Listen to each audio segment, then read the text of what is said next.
I landed back from the Loeries Creative Week in Cape Town, absolutely buzzing. From the jury room to the master classes and awards nights, it was a week of creativity at its finest. There's just something electric about being surrounded by Africa and the Middle East's finest creative minds all in one place. You could feel it in every conversation, every campaign showcase. The creativity in our region knows no bounds. So this week, I'm paying homage to books by three creative powerhouses whose work, words, and leadership have shaped advertising and how we think about creativity as a force for good. The first book is The Art of the Idea by John Hunt. I read this book back in 2010, and it still is one of those that stays with you. John Hunt is a creative legend, a philosopher of ideas. And in this book, he explores how ideas are born, are nurtured, and set free, not in boardrooms, but in the messy human spaces where courage meets curiosity. His agency, TBWA, continues to embody that spirit.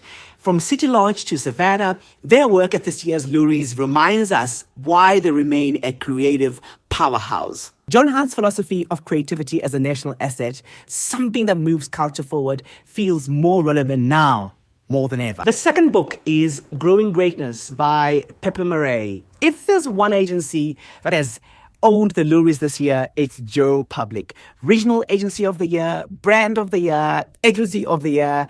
And in Growing Greatness, Pepe Murray takes us behind the scenes of that magic. He writes about the long game, purpose-driven leadership, building people before profits, and creating work that uplifts society.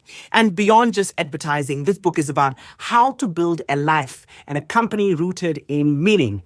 Joe Public's work with NetBank and Chicken continues to show what it means to combine purpose and creative excellence. And of course, Joe Public is undoubtedly one of the most exciting agencies of our time. The third and last book is Doing Time by the legendary and super brilliant Peter Wundler.